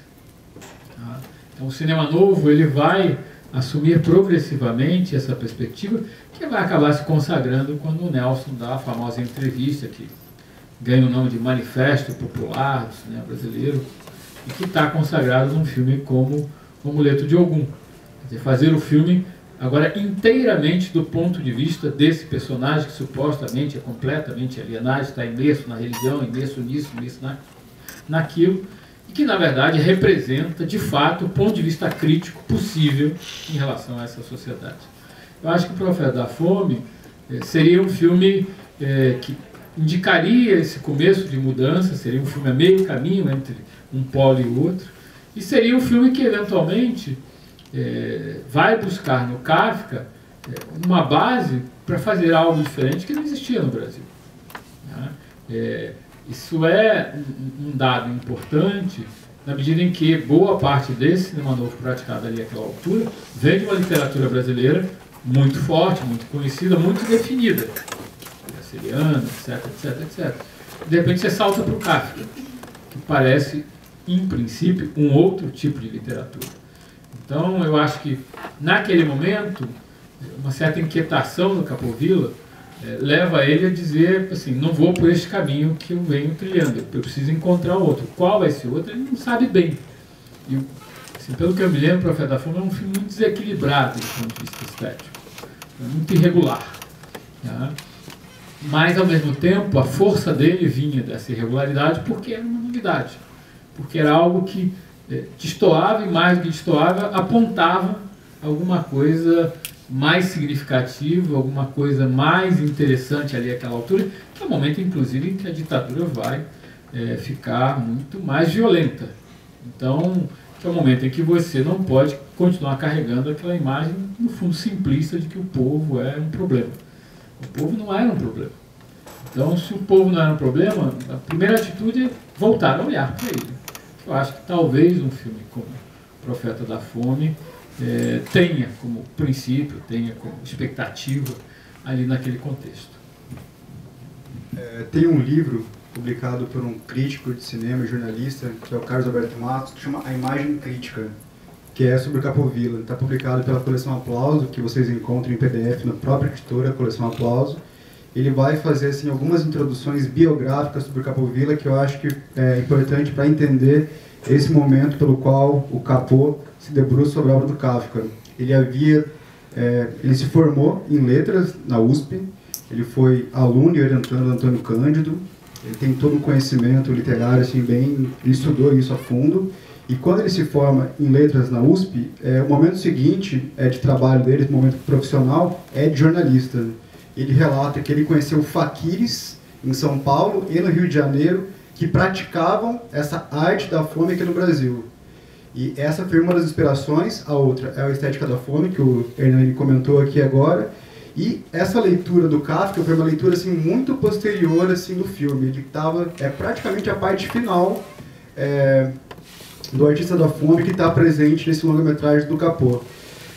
Vale lembrar que a obra do Kafka começou a ser publicada mais ou menos na época que ele estava filmando o Profeta da Fome, numa tradução do Breno Silveira, que ainda não era traduzida do alemão para o português, era traduzida de outro idioma, acho que francês, se não me engano, publicado pela Civilização Brasileira, mas era algo assim, muito contemporâneo. Essa reverberação do Kafka assim, já era assim, um autor literário muito conhecido, muita gente havia escrito sobre Otto Maria Carpo, Sérgio Buarque de Holanda. Ele tinha muito interesse em conhecer, e esse foi um dos contos que ele tomou conhecimento. As 3 bases que o Carlinhos Alberto Matos coloca nesse livro é o Estética da Fome do Glauber, esse Fakir de São Paulo, que chama Alican, e essa publicação recente do Kafka aqui no Brasil pela editora.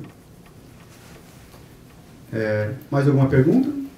Alguma questão? A gente tem mais 10 minutos.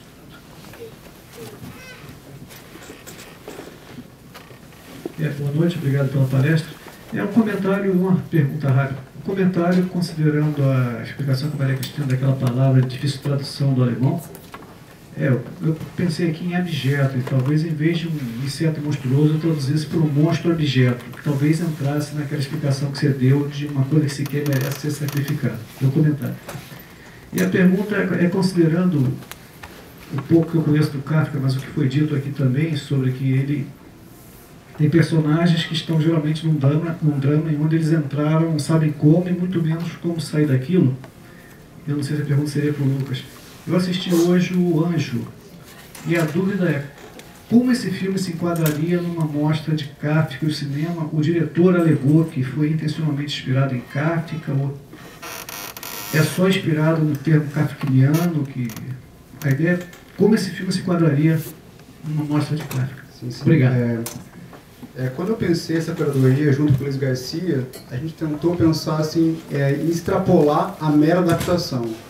São 19 filmes da mostra, dos países mais diversos: Japão, Brasil, República Tcheca, França, Itália, Espanha, Canadá, Estados Unidos, entre outros. Tentar mostrar, além de adaptações, transposições, filmes que assumissem aquilo que a gente chama de sensibilidade kafkiana. Filmes com atmosfera, com clima, cineastas que são assumidamente influenciados pelo Franz Kafka. Eu acho que um exemplo clássico é o David Lynch, um cineasta americano, que ele fala que uma das principais referências dele não é nenhum cineasta, nenhum diretor de cinema, mas é o Kafka.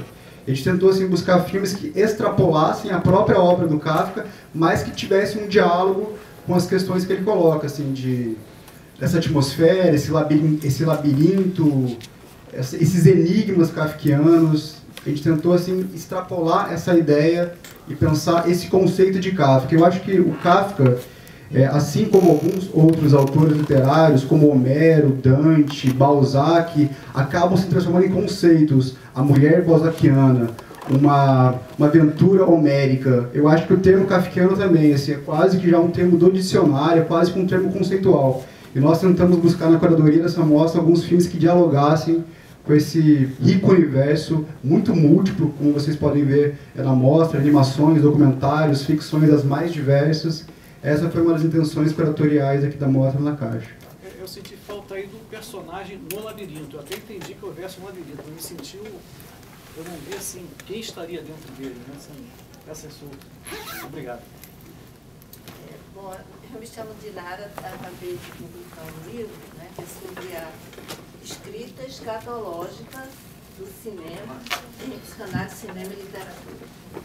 E a minha introdução no livro da escrita do Kafka é associando ao Deleuze e a psicanálise. Então eu acho assim que não senti que tenha sido colocado aqui a dimensão deleuziana, que diz que não se trata, sobretudo quando ele trabalha em Sanskrit, de uma metáfora, mas de uma metamorfose. Então, essa ideia de que não é uma metáfora dentro do texto de Kafka, para mim fez muito sentido. Porque toda essa análise que a gente possa dar de um sentido figurado, político ou psicológico, cai por terra diante, eu acho, da conceituação do Deleuze, de que não se trata de metáfora, mas de metamorfose. E aí calhou muito bem com a minha pesquisa da escrita escatológica do cinema, porque na psicanálise a gente tem, né, dentro da noção da pulsão, a ideia de que somos um cocô, somos um dejeto. É como a gente começa, a partir exatamente dessa ideia de que somos um cocô precioso, que é a fase anal, quando o Freud fala da fase anal, é que começa-se essa dimensão de sujeito. né? O primeiro dom, o primeiro presente que se dá à mãe é justamente o cocô.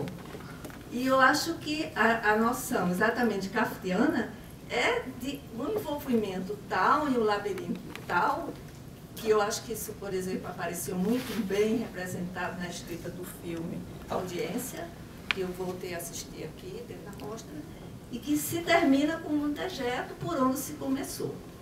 Então, seria mais ou menos esse aspecto, né, que é o que eu trabalho no meu livro Escuta do Desejo.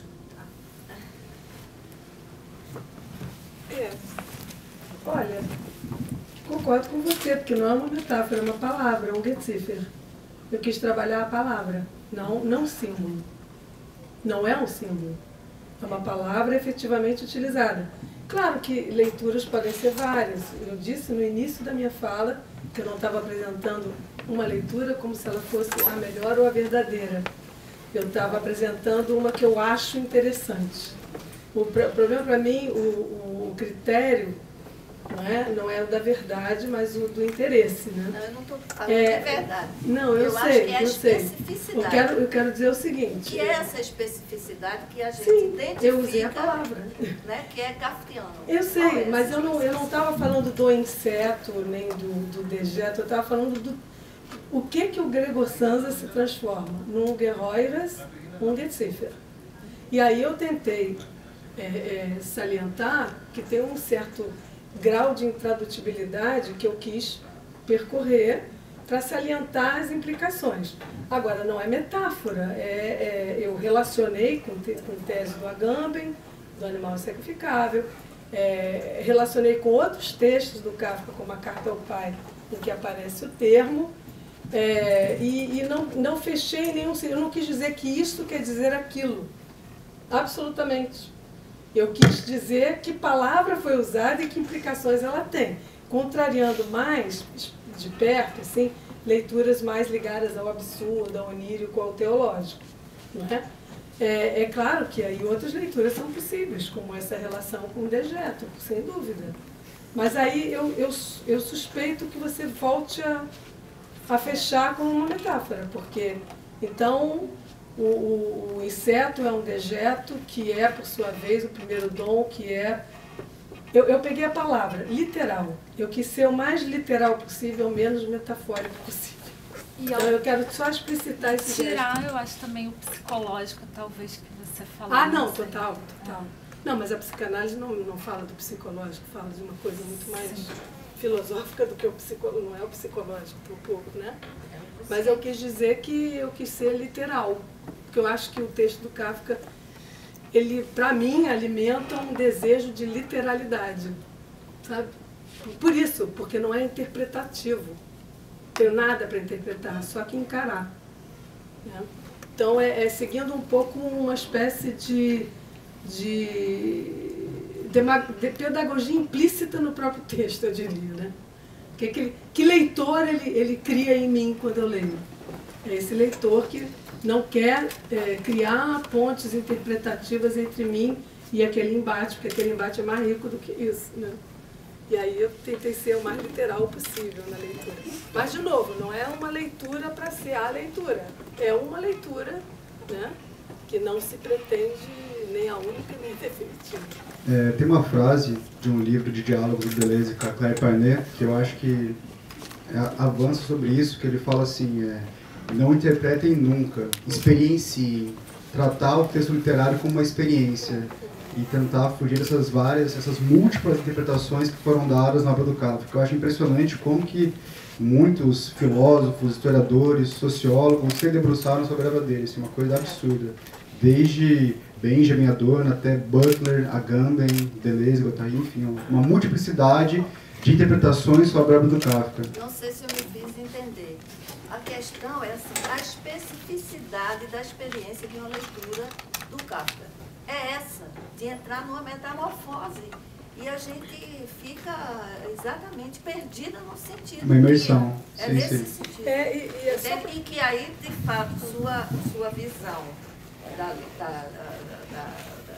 da letra, aí possibilita isso. Mas quando você fala, por exemplo, que ali significava os judeus como dejeto, ou os brasileiros, nessa situação mais atual, o que for, os favelados, então já entra no nível figurativo do sentido. Não.